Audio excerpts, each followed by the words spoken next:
बिस्मिल्लाहिर्रहमानिर्रहीम। शुरू अल्लाह के नाम से जो बड़ा मेहरबान और नहायत रहम करने वाला है। मोहतरम नाज़रीन, अस्सलामु अलैकुम। आज मैं आप लोगों के साथ हज़रत सुलेमान अलैहिस्सलाम और मलका सबा का वाक़या शेयर करूँगी। सबा एक मुल्क का नाम था। शायद कदीम ज़माने में सबा यमन का नाम हो, ये कहना मुश्किल है। मुल्क सबा में एक औरत हुकूमत करती थी। कहा जाता है कि एक मर्तबा हज़रत सुलेमान अलैहिस्सलाम का दरबार लगा हुआ था। इस दरबार में हर किस्म के चरिंद परिंद मौजूद थे, लेकिन इन जानवरों के दरमियान हुदहुद मौजूद नहीं था। हज़रत सुलेमान को हुदहुद के हाजिर ना होने पर कुछ परेशानी हुई। वो चारों तरफ नज़र दौड़ा रहे थे और हुदहुद को तलाश कर रहे थे। अचानक हुदहुद हाजिर हो गया। हज़रत सुलेमान ने देर तक गैर हाजिर रहने की वजह दरियाफ़्त की।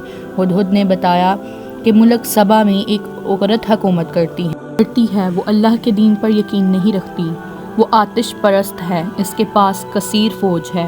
वो आलीशान महल में रहती हैं।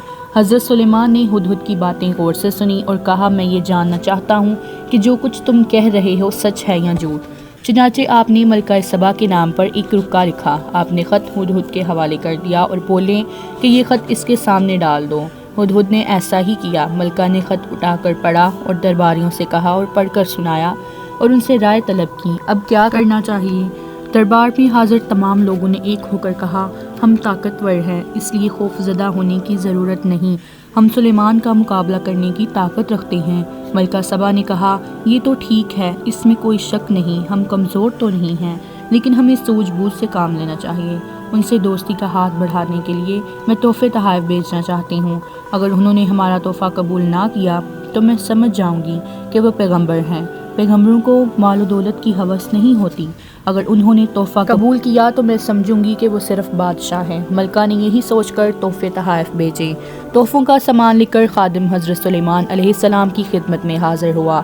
हज़रत सुलेमान अलैहिस्सलाम ने कहा, मेरा ये मकसद नहीं है जो मलका ने समझा है।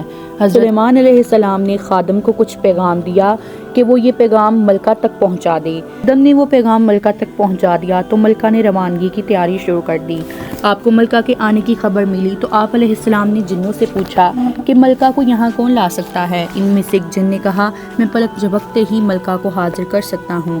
आपने इजाज़त दे दी। एक जिन मलका को तख्त समेत ले आया। हज़रत सुलेमान ने हुक्म दिया कि इस तख्त की शक्ल बदल दी जाए। जब मलका दरबार में पहुंची तो उससे पूछा गया, क्या तेरा तख्त भी ऐसा ही था? उसने कहा, ये तो वही है। हज़रत सुलेमान अलैहिस्सलाम ने अपने महल को हैरत अंगेज़ तरीके से तामीर किया। महल का फ़र्श शीशे से तैयार किया। फ़र्श के नीचे पानी की नहरें बह रही थीं। तुम्हें ऐसा मालूम हो रहा हो कि जैसे ये फ़र्श नहीं, पानी ही पानी है। मलका सबा महल के फ़र्श पर पाँव रखने ही वाली थीं कि पीछे हट गईं। उन्हें ये था कि ये पानी है। खादिम ने कहा, मलका ये पानी नहीं, ये फ़र्श है। मलका ये अजूबा देखकर दंग रह गई और कहने लगी, ऐ परवरदिगार, मैंने अपनी जान पर जुल्म किया और मैं सुलेमान की बात मानती हूँ। अल्लाह ही तमाम कायनात का रब है। मलका सबा हज़रत सुलेमान अलैहिस्सलाम पर ईमान ले आई और आपसे निकाह कर लिया। उम्मीद करती हूँ कि आप सबको ये वीडियो ज़रूर पसंद आई होगी। वीडियो पसंद आई हो तो वीडियो को लाइक करें और चैनल को सब्सक्राइब करें ताकि ऐसी मज़ीद वीडियोज़ आप तक पहुँच सकें। अल्लाह हाफ़िज़।